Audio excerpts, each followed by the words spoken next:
Olá a todos e a todas. Ah, a comunicação social cabo-verdiana é muito virada para as questões internas.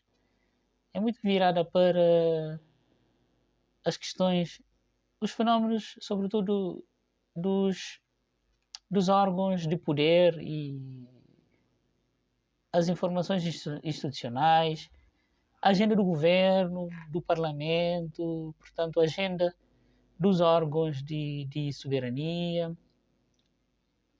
Acompanham também um pouco as organizações da sociedade civil, sobretudo as mais institucionalizadas, mas de uma forma geral, quer as nossas rádios, televisões, os jornais, dão muito pouco destaque às notícias internacionais, muito pouco destaque às relações internacionais e à geopolítica de uma forma mais abrangente.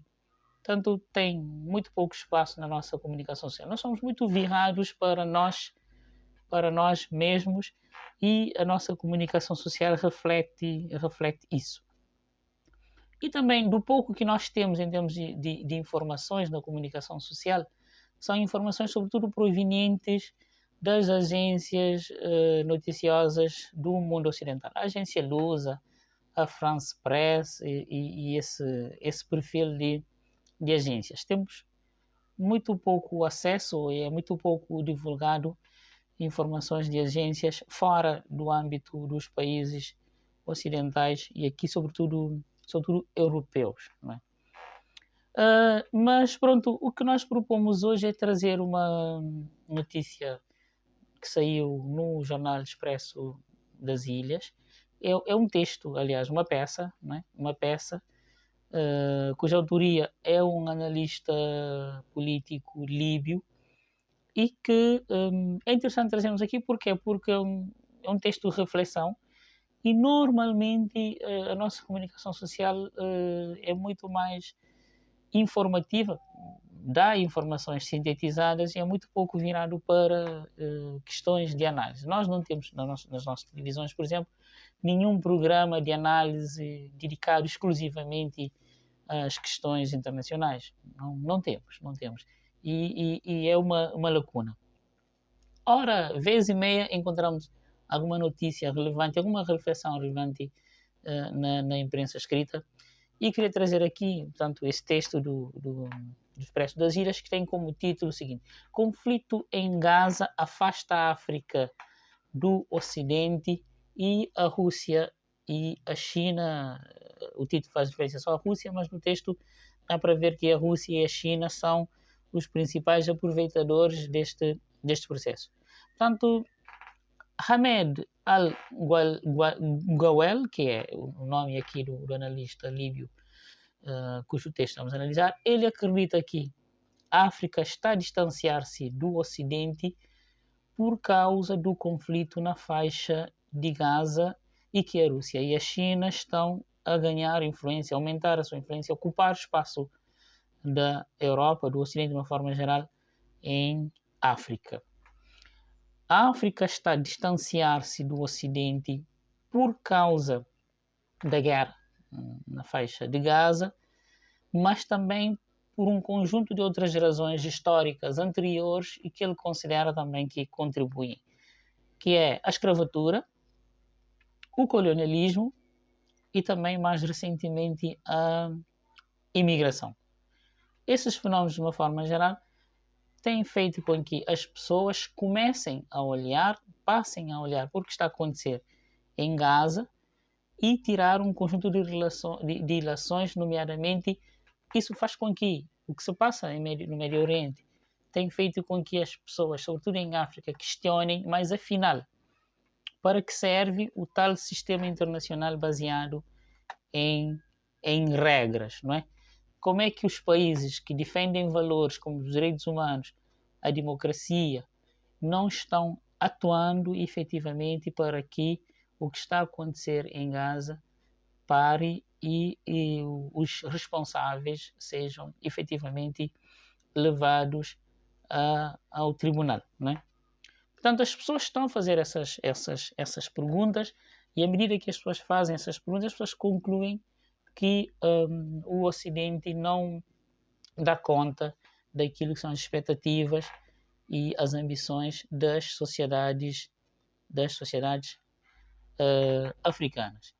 E para este analista, quem ganha com isto é a Rússia, que não sendo uma potência financeira, mas é uma potência militar. E nós temos observado isso aqui na nossa sub-região. Estamos num momento de viragem em que um conjunto de países estão se virando para a Rússia, sobretudo como forma de, com o apoio militar russo, tentarem conter alguns fenómenos de instabilidade interno que não estavam a conseguir resolver com a ajuda de outras potências. E a China entra como uma importante financiadora do desenvolvimento aqui, sobretudo da infraestruturação dos países africanos. Dois elementos em comum entre a Rússia e a China atual é o facto de ambos esses países não imporem condições políticas, ideológicas aos países africanos como condição para estabelecerem relações. Portanto, ao contrário dos países do Ocidente, que impõem princípios democráticos, que impõem um conjunto de regras como condição para acederem aos recursos e aos financiamentos provenientes destes países. Portanto, para este autor, sobretudo a China, tem uma política muito mais pragmática, muito mais virada para os negócios, são muito mais pragmáticos e que, portanto, isso beneficia e facilita a extensão da presença destas potências, nesse caso a China, no continente africano. De seguida, ele apresenta aqui alguns exemplos. A Rússia estabeleceu recentemente uma base naval na Líbia, que é um país muito perto da Europa, e que isto representa um desafio, uma ameaça para os países europeus. Ele também dá o exemplo de São Tomé e Príncipe, que recentemente assinou um acordo de cooperação técnico-militar com a Rússia, e este acordo prevê a deslocação de navios e aviões de guerra da Rússia para o arquipélago São Tomé. Ele faz referência também ao presidente angolano, que recentemente manifestou a intenção de reforçar e estreitar ainda mais as relações entre Angola e a Rússia. Este autor, este analista líbio, também no seu texto nos alerta para outros aspectos, como, por exemplo, também as últimas eleições europeias para o Parlamento Europeu, em que os partidos de extrema-direita tiveram resultados excelentes e hoje se constituem como um peso importante dentro do Parlamento Europeu. Isto, na perspectiva deste autor, vai fazer com que a questão da imigração continue a ser um problema face ao recrudescer de fenómenos xenófobos e de barreiras à imigração, que irão aumentar em muitos países pela ascensão desses partidos de extrema-direita nos respectivos países. Isto vai fazer com que, portanto, a imigração também funcione como mais um elemento, um fenómeno de distanciamento entre a Europa, o Ocidente e os países africanos, e aumento da popularidade da China e da Rússia na opinião pública destes países, portanto, os países africanos. Como um último elemento que o artigo não explora, mas deixa aqui um último elemento importante, que é a questão também das alterações climáticas. Portanto, para este autor, as alterações climáticas irão também contribuir para a instabilidade em países africanos e que, portanto, quererão, muitas vezes, parte significativa das populações deslocar-se-ão e continuarão a não ter na Europa uma porta aberta, uma via de acesso facilitado à imigração.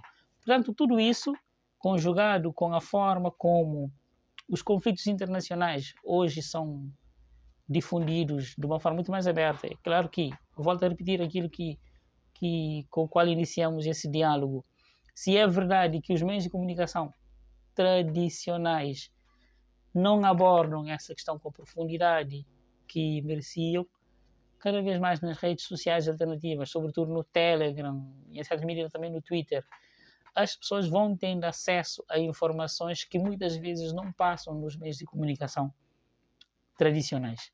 E isso tem tido um impacto muito maior sobre a opinião pública do que antes. Hoje, uma guerra como o que se está a passar no Médio Oriente ou na Ucrânia, as pessoas têm muito mais informações, muito mais imagens do que o que foi, por exemplo, a guerra no Golfo, as várias guerras ocorridas no Iraque ou até no Afeganistão. São outros momentos e que, portanto, este autor traz aqui um alerta importante, que é a mudança na opinião pública africana que tem ocorrido nos últimos tempos, e nós sempre analisamos essas questões a partir de Cabo Verde, não é? Pela via da comunicação tradicional, portanto, em Cabo Verde, não haverá uma mudança de perspectiva sobre a relação Cabo Verde-Ocidente, mas é bem provável que, via as redes sociais, o que as pessoas acompanham aqui no YouTube, no Telegram e em outras redes sociais alternativas, pode ser que, creio eu, que por vias alternativas podemos também estar a acompanhar esse fenómeno. Pode estar a haver alterações na opinião pública cabo-verdiana que nós não estamos a sentir no dia a dia porque não tem impacto na comunicação tradicional.